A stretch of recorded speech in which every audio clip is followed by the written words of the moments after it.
A la hora de conectar es un poco complicado, difícil, no lo tenemos aún por mano. Cuando hablamos con los profesionales, pues nos cuesta y tardamos un poquito en conectar. Como os iba comentando, hoy vamos a hablar del cáncer de ovarios. Es un tema que nos interesa a todas, porque igual que el cáncer de mama cuando somos portadoras está lo tenemos muy a la mano y sabemos cómo prevenir y cuántas cosas hacer, el cáncer de ovario a veces es un poco más desconocido y nos cuesta. Para ello hoy vamos a hablar con el doctor Francesc Fargas. Él es médico adjunto de Deseos Mujer.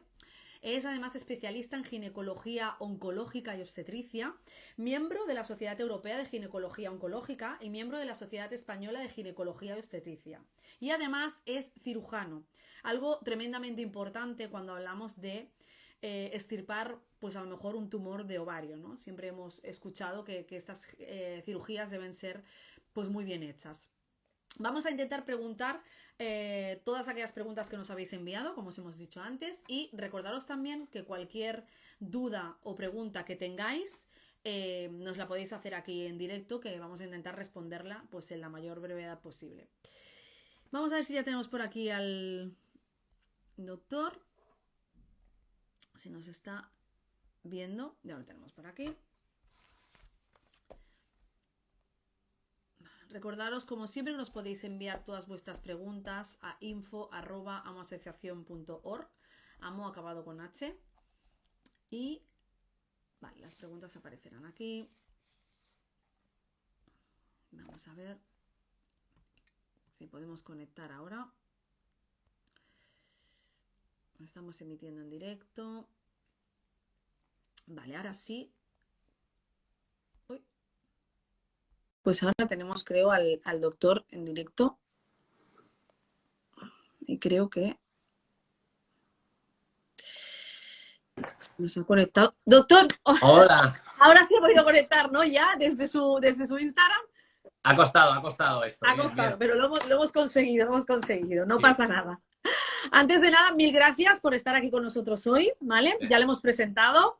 Y yo, si le parece, porque le hemos robado ya un poquito de tiempo, voy a lanzarme a hacer las preguntas que nos han ido llegando, ¿vale? Que nos han ido haciendo. Muy Porque bien. como decíamos al principio, bueno, pues las personas que somos portadoras, hemos padecido cáncer de mama, parece que el cáncer de mama como que lo tenemos más interiorizado, se conoce más, los síntomas, cómo prevenir. Y en el tema de cáncer de ovario nos gustaría pues dar también voz o especificar, ¿no? Lo primero, el por qué se nos dice o nos llega que el cáncer de ovario es difícil detectarlo en una fase temprana. Bueno, básicamente la mayoría de cánceres o algunos de los cánceres más frecuentes pueden dar algún tipo de síntoma o se puede notar algún nódulo, como puede ser en el cáncer de mama. Y el cáncer de ovario se le llama básicamente la enfermedad silente o silenciosa porque en etapas iniciales o incluso hasta etapas bastante avanzadas no hay ningún síntoma que permita alarmar a la paciente como para decir quizás tengo algo, voy a ver qué es lo que pasa. De hecho, normalmente cuando esta paciente ya tiene algún síntoma es que la enfermedad se suele encontrar en etapas más avanzadas, con lo cual ya es un estadio con un peor pronóstico. Por eso es difícil diagnosticar en etapas iniciales, así como hay cánceres como el cáncer de endometrio, que básicamente lo que da es un sangrado a una paciente menopáusica, que a una paciente que tiene menopausia a la mínima que tiene un sangrado anómalo fuera de lo que es habitual, porque no, ya hace tiempo que ha dejado de tener la regla, enseguida saltan las alarmas, entonces enseguida va al médico. Y entonces es un tumor que diagnosticas en etapas mucho más iniciales y el tratamiento es menos agresivo y el pronóstico es mucho mejor. En el ovario esto no nos pasa, es más difícil en etapas iniciales. Vale. Digamos entonces, claro, en el caso de las mujeres que son portadoras, que llegado un momento toman la determinación de extirpar ovarios o no, eh, se recomendaría, ¿qué recomendación habría? ¿Se recomendaría hacer pruebas?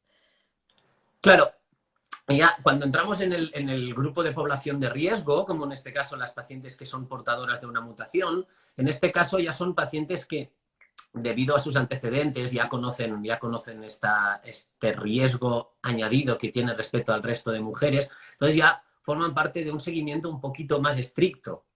De hecho, normalmente estas pacientes se hacen seguimientos cada 6 meses, más o menos, con ecografías o analíticas con marcadores, de manera que lo que se intenta en este caso es hacer el diagnóstico en unas etapas más iniciales, etapas subclínicas, en el cual el tumor es muy pequeñito, localizado en el ovario, o que simplemente haya una elevación del marcador tumoral. Entonces, claro, el hecho de hacer un seguimiento más seguido, cada 6 meses y no cada año, como puede ser una paciente sin ningún tipo de riesgo oncológico, permite esto, permite un diagnóstico precoz en un estadio más inicial. Ujú. Porque, ¿qué porcentaje hay, o, a grosso modo, no vamos a ver aquí números exactos, pero más o menos, ¿qué porcentaje hay de cánceres de ovario, ¿no? Así, aunque sin tener mutación. Vale, a ver, el cáncer de ovario es un cáncer que no es muy frecuente. A pesar de eso, sí que es verdad que últimamente, en los últimos años, está aumentando un poco más la incidencia, como en todos los cánceres. Y llega a haber, en España, de hecho, los últimos datos llegan a ser con una incidencia de unos 10 casos cada 100.000 habitantes por año. O sea, no es una incidencia muy frecuente, pero sí que nada despreciable, más que nada por el pronóstico y el tratamiento que precisa este tipo de tumor.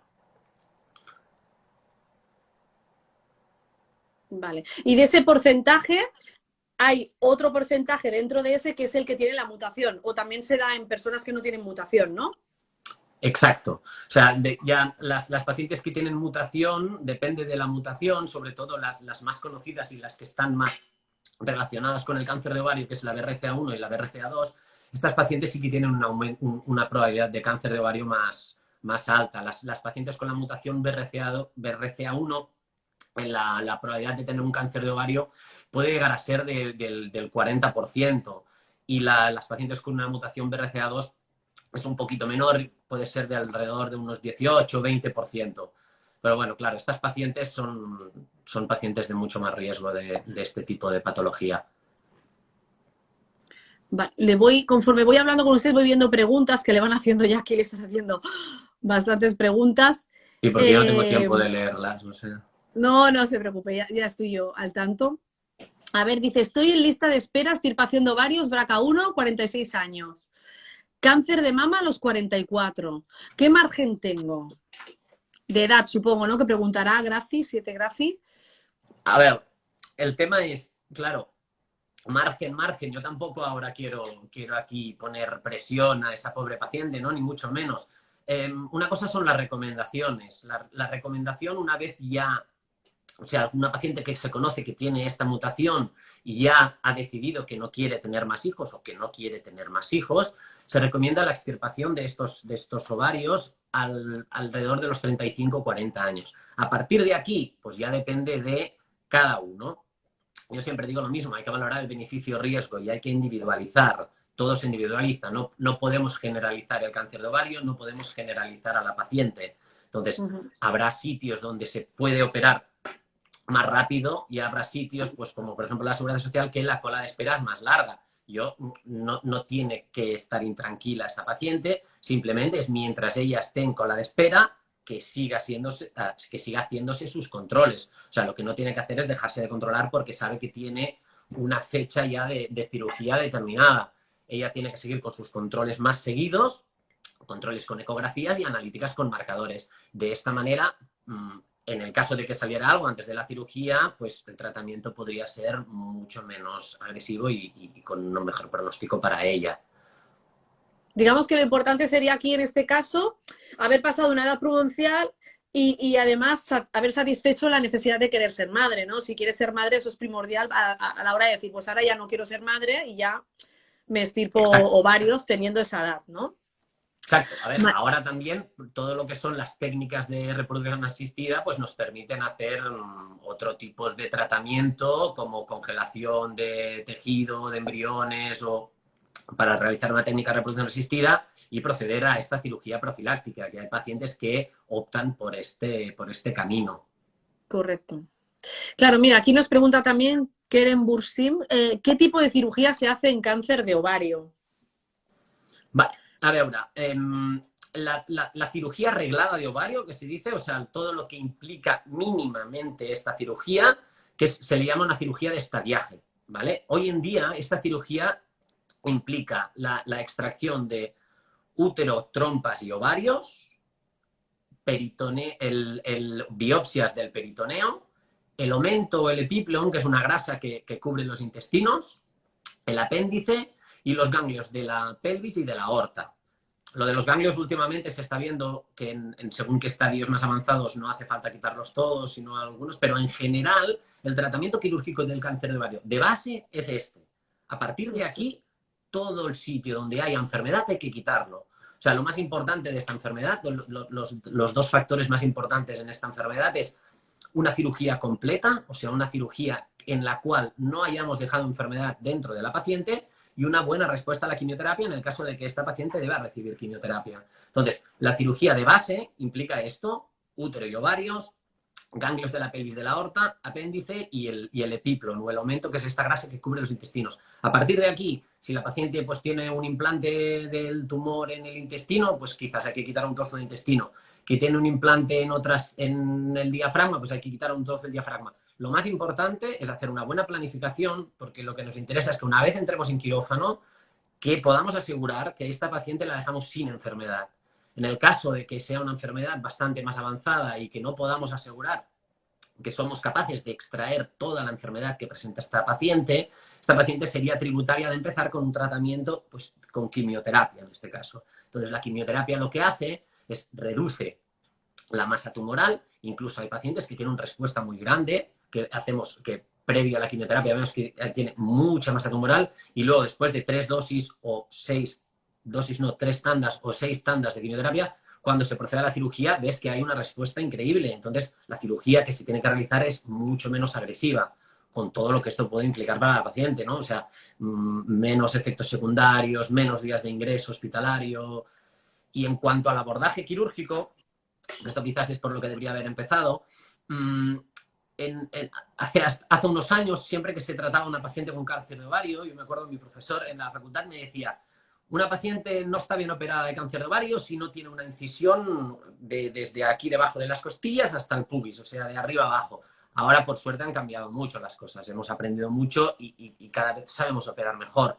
Y en estadios iniciales ya se permite poder hacer esta cirugía por laparoscopia, lo cual es una cirugía que es mínimamente invasiva, que requiere unos 3-4 días de ingreso como máximo, con una recuperación mucho mejor para la paciente, de manera que también implica que este tratamiento con la quimioterapia lo podrá soportar un poco mejor, porque ahora tiene menos repercusión toda esta cicatriz en cuanto a la paciente. Vale, yo, doctor, con todo lo que me ha dicho, siempre suelo traducir, ¿vale? Para nosotras las que somos. Entiendo que si hay una enfermedad de cáncer de ovario, la operación de base implican todos esos órganos que usted te ha dicho, aunque no estén afectados. Además, exacto, si hay algún implante en otra parte, también se extirparía esa parte. No exacto, sería así en el caso de una mujer que lo hace de forma profiláctica, bueno, preventiva, ¿no? De una forma, una mujer que entra porque es portadora y ha decidido hacerlo, que no se me vaya a asustar la gente que piense que en la preventiva se quita todo eso. Quitaríamos ovarios y ¿qué más? Pero la cirugía preventiva lo que quitamos es trompas y ovarios. Trompas, ¿vale? Y ovarios. Porque se ha visto que en la mayoría de los cánceres de ovario, aunque se le llama cáncer de ovario, pero esto engloba ovario, trompa y peritoneo. El peritoneo es una capa que cubre todo el abdomen por dentro. Entonces, se ha visto que en la trompa es donde se origina la mayoría de los cánceres de ovario, de manera que esta cirugía implica quitar las 2 trompas y los 2 ovarios. De hecho, ahora ya no se realizan ligaduras tubáricas. Cuando una paciente ya no quiere tener más hijos y decide pues ligarse las trompas, ¿no? Como opción para no embarazarse más, lo que siempre les recomendamos en lugar de ligar las trompas es quitarlas, ¿vale? La cirugía no le implica nada a nivel funcional a la paciente, o sea, ella no va a notar ningún efecto secundario el hecho de que no tenga trompas, y de paso le reducimos la probabilidad de desarrollar un cáncer de ovario, con lo cual la cirugía profiláctica en pacientes portadoras es trompas y ovarios, nada más. ¿Quiere esto decir, por lo que está diciendo, que quizá la proyección que haya de un futuro es que a una chica relativamente joven, si tiene 35 años o 40, y toma la decisión de tener que quitarse ovarios, se pudiera llegar a quitar solo las trompas y pudiera continuar con su vida sin menopausia y haciendo vida normal, porque con eso ya redujera el riesgo, o todavía esto no está?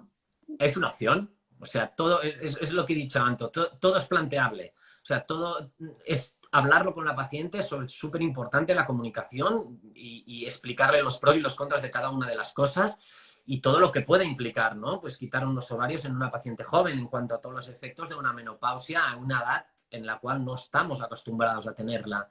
Entonces, una de las opciones para reducir el riesgo es solo quitar las trompas, aunque está claro que lo que realmente reduce el riesgo es quitar las trompas y los ovarios.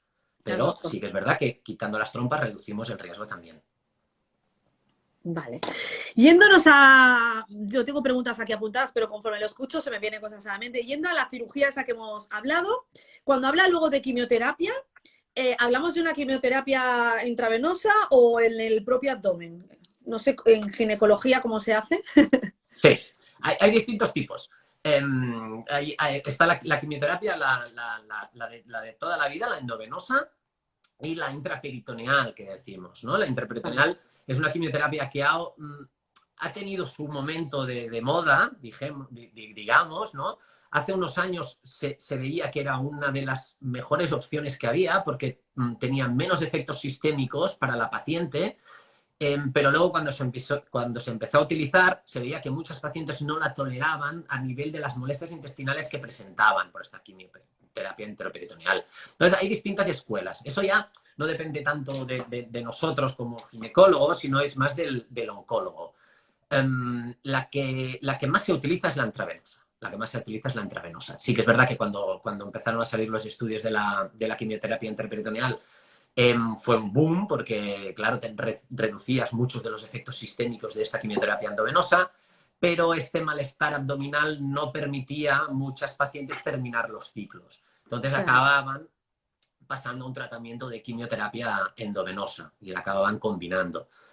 Y de momento, nuestros oncólogos, por ejemplo, son más de la escuela de la quimioterapia endovenosa y en general es así, ¿eh? Sí que es verdad que algunas escuelas de Estados Unidos son más por la quimioterapia intraperitoneal, que es esta que decimos de dentro, pero por norma general es endovenosa que se está dando.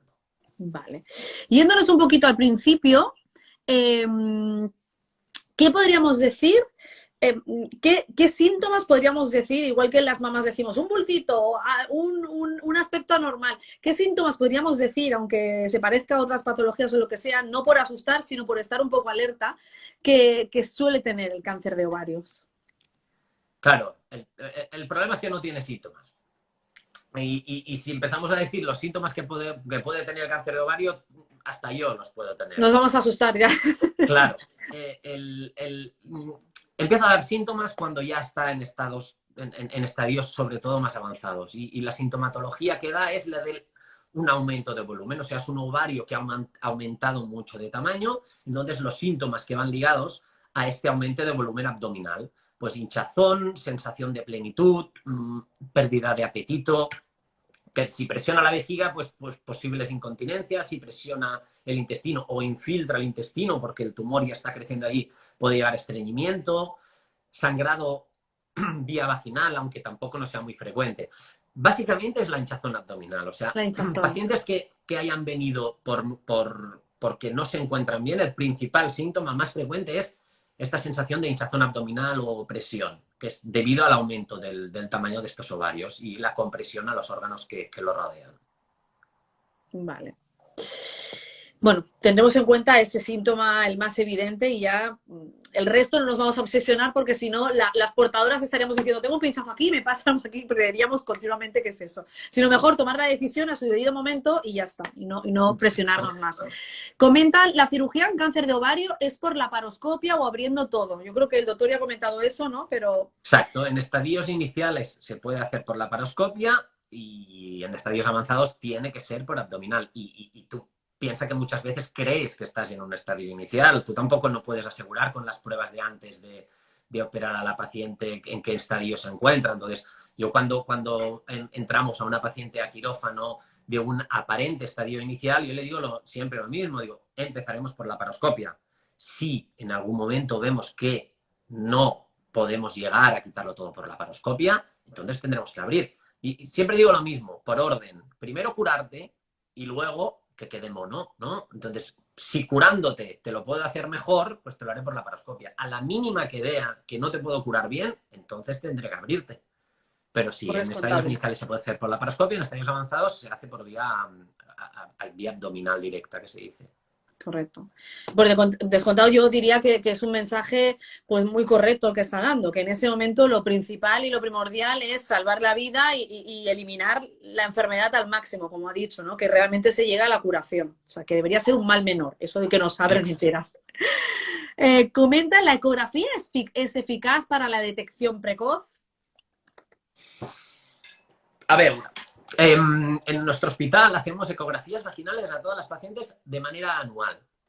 Y nuestros números son bastante claros. Tenemos un diagnóstico en etapas más iniciales que el resto de la población. Estudios con estos resultados a valor numérico es difícil encontrarlos porque es muy difícil hacer un buen estudio así. Pero la ecografía es el arma diagnóstica. O sea, en pacientes portadoras, por ejemplo, que les estamos haciendo ecografías cada 6 meses, el objetivo de esta ecografía o estos marcadores es diagnosticar unos estadios iniciales. Con lo cual, yo me atrevería a decir que la ecografía es una prueba válida para intentar diagnosticar este ovario en estadios iniciales. Perfecto, pues eso es recomendable sobre todo porque es al menos una esperanza, al menos mientras hay esa presión hasta llegar a la decisión o el tiempo que das de esperar, ¿no? Pues que está en nuestra mano. Y yo incluso abogaría que si tenemos una lista de espera muy larga o no podemos, pues igual que nos gastamos un capricho en otra cosa, una ecografía no es una prueba tan compleja ni genera radiación, es algo más sencillo y te puede dar esa tranquilidad al menos cada medio año, ¿no? Dentro de... Exacto. Vale. Mi caso, BRCA1, estirparon ovarios y trompas. ¿Por qué el útero se mantiene? Entiendo que es Elena, lo pregunta Elena, mi pregunta es, va a responder el doctor, pero entiendo que se refiere a una extirpación profiláctica, preventiva, ¿no? No por cáncer. El útero no tiene nada que ver con los ovarios. O sea, no tiene nada que ver. No hay un aumento de riesgo de cáncer ni uterino ni peritoneal por el hecho de... Bueno, perdón, lo he dicho mal. No hay un aumento de riesgo de cáncer de ovario ni en pacientes mutadas por dejar este órgano. Evidentemente, si digamos el útero, hay más riesgo de cáncer de útero que si no está. Eso sí, que lo había dicho mal. Pero el útero no demuestra para nada que haya un aumento en la supervivencia ni una disminución en el riesgo de que aparezca otro tipo de cáncer a nivel ovárico, ni mucho menos. Y la cirugía es una cirugía que no está exenta pues, de posibles complicaciones. Una cirugía no tiene nada que ver. Quitar trompas y ovarios es una cirugía que se puede llegar a hacer en 10 minutos, media hora, y quitar el útero es un poquito más largo, es más tiempo de anestesia y es una recuperación un poquito más dura. Y creo, bueno, añado yo también a Elena que nos pregunta que el doctor antes cuando ha comentado la cirugía de base, ¿no? Que nos ha dicho que los órganos que se toca, se refería cuando había un tumor o un cáncer de ovario ya. ¿No? Y entonces ahí sí que ha dicho que se extirpaba el útero. En este caso preventivo pues no es necesario, como usted dice, ¿no? Vale. Me comentan también, en caso de cáncer de ovario avanzado, ¿no se puede operar por laparoscopia? A ver, si laparoscópicamente garantizas que dejas sin enfermedad a esta paciente, sí. Ahora, es difícil poder garantizar esto. Y estadios avanzados, claro, se puede considerar un estadio avanzado porque tenga un ganglio positivo, pero que no tenga más enfermedad. Entonces, esto por laparoscopia se podría considerar que es bueno. Pero cuando hay un gran volumen de enfermedad tumoral dentro de la barriga, no se recomienda hacer por laparoscopia porque el riesgo de que te puedas dejar algo es muy elevado. Y el principal problema que tenemos es que en la laparoscopia no podemos palpar. ¿Vale? Perdemos el poder del tacto que nos ofrece la cirugía abierta. Entonces, tú tienes que estar seguro cuando ves mucho volumen de enfermedad de que no te dejas nada. Y hay sitios en que la laparoscopia está limitada, que no te permite ver con exactitud pues aquel rincón de dentro de la barriga, que es bastante probable que no haya nada de tumor en estadios iniciales, pero con un estadio, con una masa tumoral grande o un estadio avanzado, puedes dejarte masa tumoral. Y es lo que he dicho. Lo importante es no dejar nada. Es uno de los principales factores pronósticos. Vale. Aquí, doctor, al igual que, por ejemplo, en el cáncer de mama, que lo tenemos ahí como muy aprendido, también se estudia el tipo de tumor que se ha extirpado para decidir si tiene que hacer quimioterapia o no tiene que hacerla. ¿Hay en algún momento la opción de poder hacerlo o no hacerlo y se hace de forma preventiva. Y existe también un ganglio centinela, como la prueba que nos hacen en el pecho para detectar cuál es el primer ganglio, si está afectado, si se ha podido correr a otros sitios. No sé cómo funciona. Vale. A ver, me he centrado en el ganglio porque es que es lo último de lo último que ha salido Vale, y pues ahora primero el empezaría ganglio y luego le pregunto lo otro. Primero con el la ganglio. primera parte de ¿Existe la alguna pregunta. prueba pronóstica, por decirlo de alguna forma, con algún ganglio? Vale, pues empiezo por lo del ganglio y luego me vuelves a preguntar lo de otro que me he olvidado ya. A ver, Vale. lo del ganglio, los ganglios en ovario ahora es algo que está muy al día, ¿vale? En estadios avanzados ya no hace falta quitar todos los ganglios, sino solo se quiten aquellos ganglios que son aumentados de tamaño o que se puedan detectar por pruebas de imagen antes de la cirugía, como puede ser un PET-TAC o un TAC. ¿Vale? Esto en estadios avanzados. En estadios iniciales aún no está demostrado que esto se pueda seguir haciendo así, porque nos interesa estar seguros de que lo retiramos del todo. Y entonces en estadios iniciales seguimos quitando todos los ganglios. Todo esto está muy al día, ¿eh? O sea, van saliendo estudios cada 2 por 3, por suerte, y esto nos permite avanzar. Y el ganglio centinela en ovario, ahora, de hecho, hay un grupo en Valencia que está haciendo un estudio de ganglio centinela en ovario, pero no hay nada probado. O sea, no se puede, aún no podemos decir que existe el ganglio centinela en ovario. No, no, de Vale. momento no. No nos da esa fiabilidad, ¿no? Por decirlo No, de no, alguna no, de forma. momento. Mejor ser precavidos. Y lo otro que le comentaba era si el tipo de tumor, una vez extirpado, Así es. igual que en mama hablamos de un triple negativo, de si es positivo a los receptores hormonales, etcétera, para ver qué tipo de tratamiento dar. Aquí también hay tipos de tumores, grado de proliferación, no sé, ¿se estudia todo esto también? Todo. Todos los cánceres ya tienen nombre y apellido, ¿vale? Vale. Esto es lo que nos ha permitido tratar al paciente. No tratamos al cáncer, tratamos a la paciente en concreto, tratamos su propio cáncer. Entonces, hay distintos tipos histológicos de cáncer de ovario y distintos grados tumorales. Y en función de estos apellidos que decimos, es en función de qué se basa este tratamiento de quimioterapia. No todos van con quimioterapia, la mayoría sí. ¿Por qué? Pues que la mayoría se diagnostican en estadios avanzados, ¿vale? Pero Claro. sí que es verdad que un estadio inicial de bajo grado, pues muchas veces no hace falta dar quimioterapia. Y la quimioterapia es recomendable. Sí, como médicos siempre vamos a recomendar en los tumores en los que se haya mejorado, se haya visto que existe una mejora del pronóstico de esta paciente, siempre lo vamos a recomendar. Entonces, pero yo siempre digo lo mismo, yo no voy a obligar a hacer nada a nadie. Nosotros te tenemos que explicar en qué consiste, qué efectos te puede dar y qué beneficios te puede dar, que al final los beneficios tienen que superar los efectos secundarios, ¿no? Y por norma general es así. Los beneficios, la supervivencia mejora cuando damos quimioterapia, de manera, esto se le explica a la paciente y la paciente siempre tiene la última palabra y tiene la decisión. Vale. ¿Qué porcentaje podría haber más o menos de recaída cuando una persona tiene cáncer de ovario? ¿Es alto, Esto es muy bajo, variable. depende? Es muy variable. En estadios iniciales, la supervivencia puede llegar a ser incluso de casi el 90-95% en estadios iniciales. Y en estadios avanzados puede bajar casi al 20%, ¿vale? Y lo mismo que he dicho todo el rato, no se puede generalizar. Si miramos supervivencia o pronóstico en cáncer de ovario, en global es un 44-45%, ¿vale? Pero claro, va muy ligado a el estadiaje. Y sobre todo, es lo que he dicho antes, los factores pronósticos más importantes, y cada vez vemos más que va por aquí, ya no acaba siendo al final el estadiaje. En el cáncer de ovario se está viendo que va en función de la masa, del volumen de tumor que hay dentro. Y esto es lo que nos va prácticamente diciendo por dónde pueden ir estas recaídas. Yo creo que como en muchas de las enfermedades, donde tenemos que llegar en el cáncer de ovario es evidentemente, donde nos gustaría llegar es curarlo, ¿no? Este es el objetivo principal. Pero donde creo que es donde antes vamos a llegar es al cronificar esta enfermedad, ¿no? Como se ha hecho con muchas otras enfermedades, pues como se ha hecho con el SIDA. El SIDA antes, el SIDA era sinónimo de muerte y ahora el SIDA te dan una pastilla que incluso puede ser mensual o trimestral y no pasa re. Y creo que el cáncer de ovario, como muchos de los cánceres, va por aquí, ¿no? Tenemos que intentar poder conseguir cronificar esta enfermedad, hay que aprender a vivir con esta enfermedad, con esta incertidumbre de tengo control, tengo marcadores, a ver qué pasa y ir paso a paso. Por desgracia cada vez hay más y por suerte cada vez aprendemos más. De manera que yo creo que el camino está por aquí, ¿no? Curar es el objetivo final y de momento intentemos cronificarla. De momento.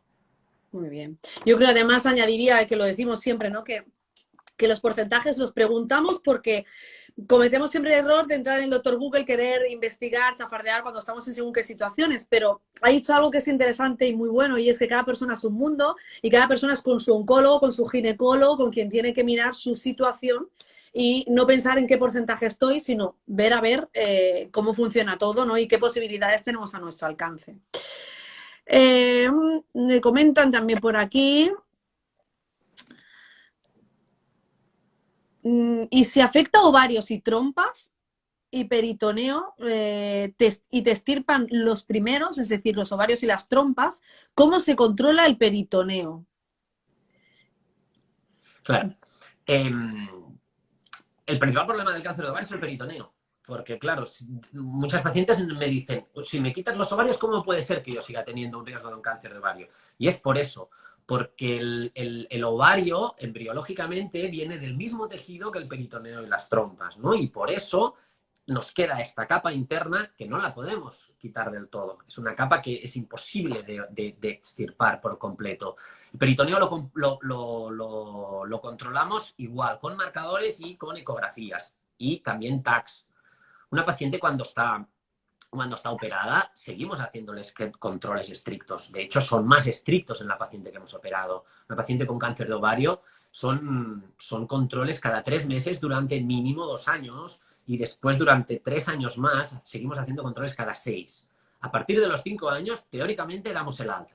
Pero muchas pacientes son ellas las que nos dicen, no me dejes, contrólame. Entonces, la seguimos controlando porque una ecografía y una analítica no añadimos ninguna morbilidad, no añadimos ningún efecto a esta paciente. Entonces, básicamente es esto, el peritoneo lo controlamos pues con lo mismo que controlamos el ovario, con la ecografía y una analítica.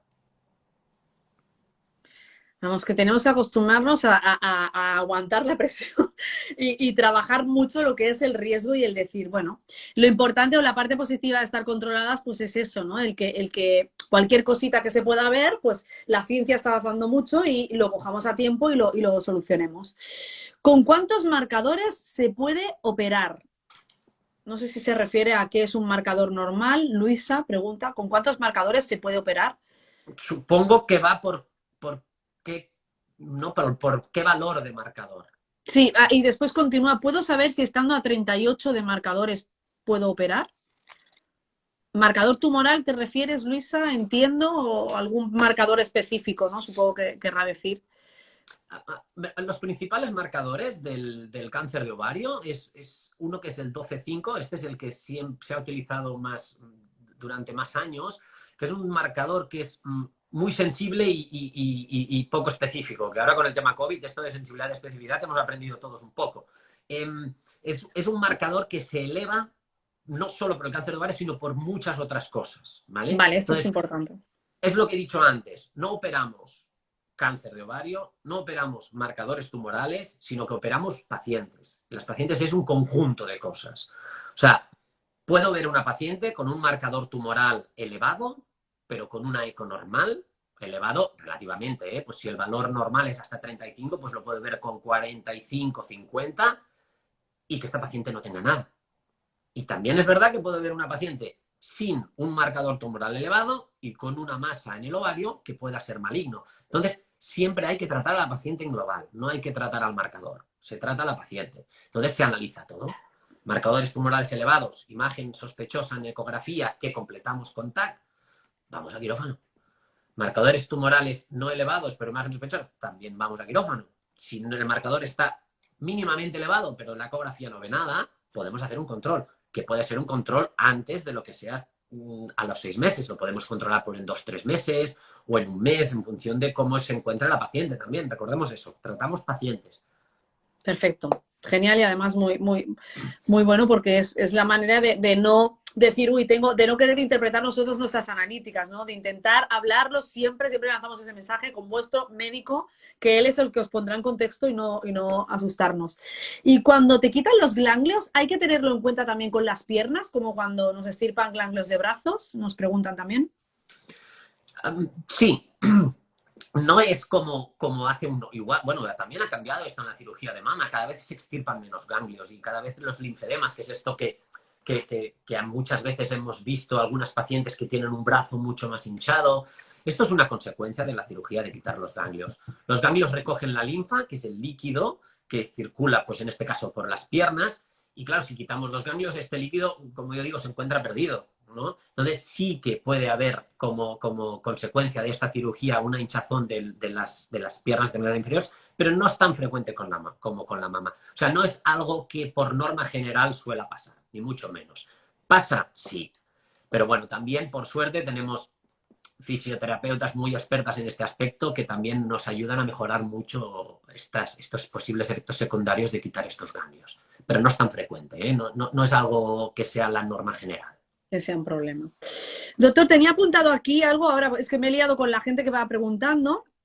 El tema de cuando nos estirpamos trompas, terapia hormonal sustitutiva, sí o no, porque ahí nos encontramos con muchos miedos, si hemos padecido un cáncer de mama antes, ¿qué nos puede decir o cómo nos puede guiar? No me A gusta ver, decir si aconsejar. estirpamos trompas, no, porque si estirpamos trompas quedan los ovarios. Vale. Entonces no damos tratamiento hormonal.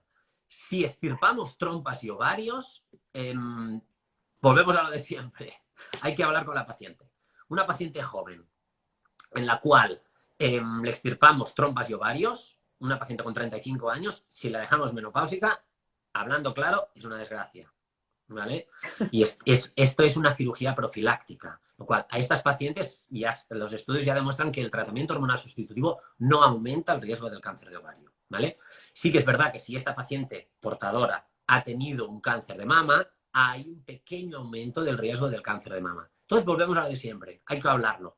Hay pacientes que son muy sintomáticas y que asumen este aumento mínimo de riesgo, pero es lo que dice, bueno, oye, yo quiero vivir bien, yo no quiero estar de esta manera, porque hay pacientes que la sintomatología realmente les afecta mucho en su día a día.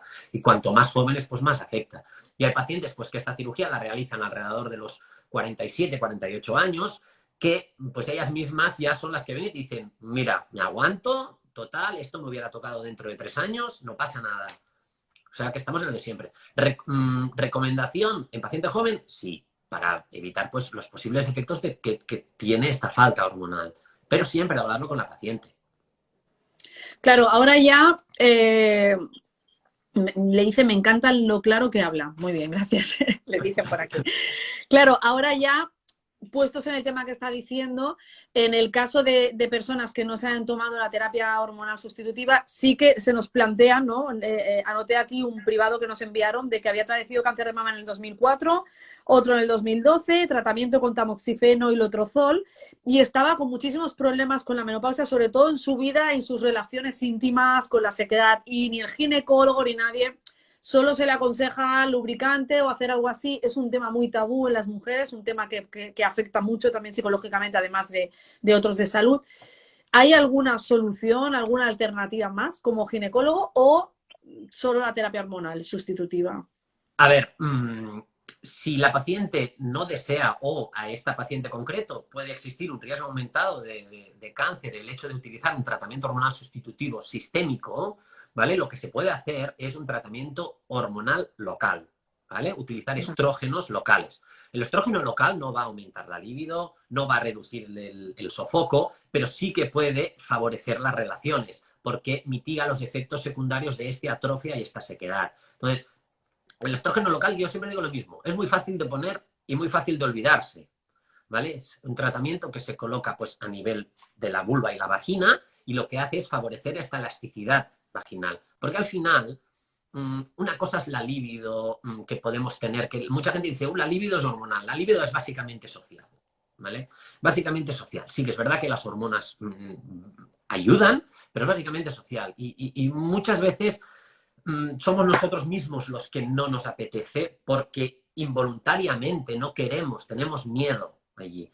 Nos han operado, hemos tenido una enfermedad, tengo una cicatriz, no acabo de, me molesta, me duele, y al final, ¿qué hago? No lo hago, evito esto. O sea, hacemos conductas para evitarlo. Entonces, el tratamiento del estrógeno local, ¿qué hace? Da más elasticidad a la vagina y a la vulva, favorece más la lubricación, con lo cual hace que las relaciones sexuales sean más satisfactorias, ¿vale? Entonces no molesta tanto y al final es un pez que se muerde la cola. No me duele, oye, pues ya no lo evito tanto.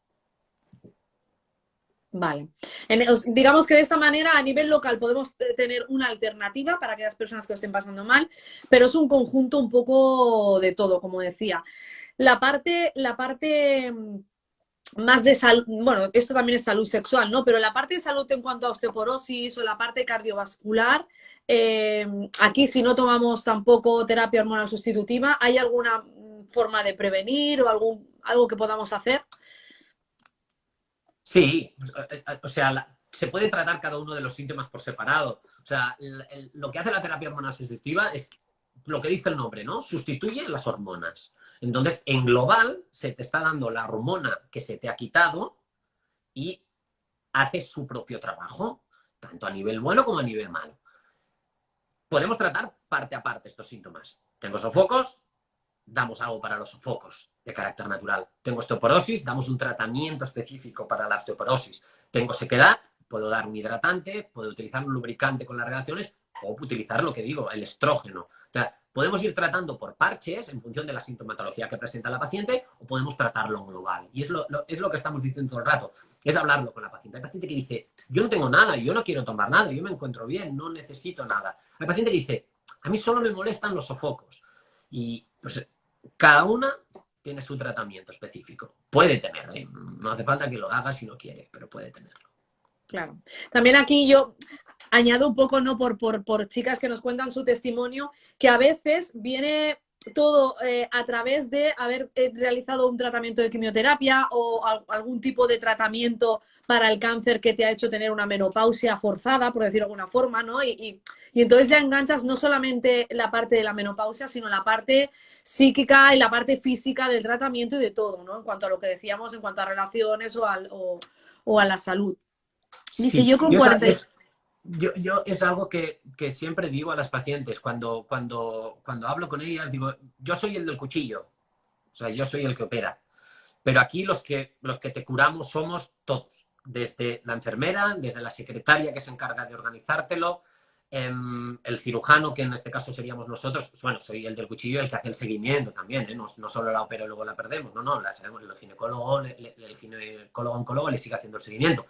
Pero es que todo lo demás es igual de importante. La psicóloga, la sexóloga, la nutricionista, la fisioterapeuta, el oncólogo, el radioterapeuta, todo eso, este equipo multidisciplinar es el que realmente te trata. Y hay que tirar de todos. Y es súper importante estas figuras que son paramédicas. Porque de hecho, al final, la mayoría de problemas son más paramédicos que no médicos. Correcto, totalmente de acuerdo, ¿no? De hecho, nosotros cada vez, a través de la asociación y las asociaciones de pacientes, siempre intentamos decir hay que ser más proactiva, hay que involucrarse en tu situación, porque se necesitan de todas esas partes y depende de la situación que estemos viviendo. Como usted bien está diciendo, necesitamos varias cosas, no solamente esa cirugía, sino todos esos complementos que nos pueden ayudar. Ya para terminar, doctor, porque no le voy a robar más tiempo, llevamos aquí mucho y siguen preguntando, le iba a decir, ¿hacia dónde cree que vamos, ¿no? En cuanto, antes ha comentado, cada vez vemos más cáncer en general, ¿no? En todo, ¿no? Por un lado vemos que la ciencia va avanzando y es importantísimo porque hay una medicina de precisión, porque, como ha dicho antes, el cáncer tiene nombre y apellidos, puedo hacer una cirugía mejor hecha o haber avanzado mucho, pero por otro lado, hay esa conciencia, ¿no? Que también intentamos transmitir de cómo cuidarnos en la alimentación, de cómo cuidarnos psicológicamente, de cómo cuidarnos haciendo deporte. ¿Hacia dónde va la investigación o qué opina? ¿O qué mensaje podría lanzar a una paciente, tanto que haya padecido cáncer como que tenga ese miedo o esa pistola de que por tener la mutación puede desarrollar la enfermedad? ¿Qué puede tener a su alcance además de esos controles? A ver, yo es lo que digo siempre, el tiempo juega a favor nuestro, ¿no? Por eso la supervivencia era una hace unos años y es otra ahora. Por eso los tratamientos eran unos hace unos años y ahora son otros. Cada vez son menos agresivos, cada vez hay más tratamientos para médicos que ayudan a soportar estos efectos secundarios que nos pueden dar los tratamientos. Y yo creo que la investigación va más para... Cada vez se hacen cirugías menos agresivas, se da más importancia al tratamiento médico porque se ha visto que la quimioterapia es muy importante y aumenta mucho las tasas de supervivencia. Con lo cual es lo que digo, es lo que he dicho antes, ¿no? Se trata de intentar cronificar esta enfermedad, se trata de aguantar porque van saliendo cosas, van saliendo muchas cosas. Hay muchos ensayos clínicos en marcha, siempre llega la paciente de, ostras, ya me han dado dos tandas de quimio y ahora que... Pues ostras, mira, hay este ensayo aquí que se está haciendo y estos ensayos y estos estudios son a nivel internacional. O sea, no es aquello de decir, me voy a Estados Unidos, que allí seguro no. Todos los ensayos clínicos, los estudios están en todos lados. Entonces, todo el mundo se puede beneficiar. Por lo cual yo digo, no tiremos la toalla. Yo lo que le digo, si yo no la tiro, no la tire usted.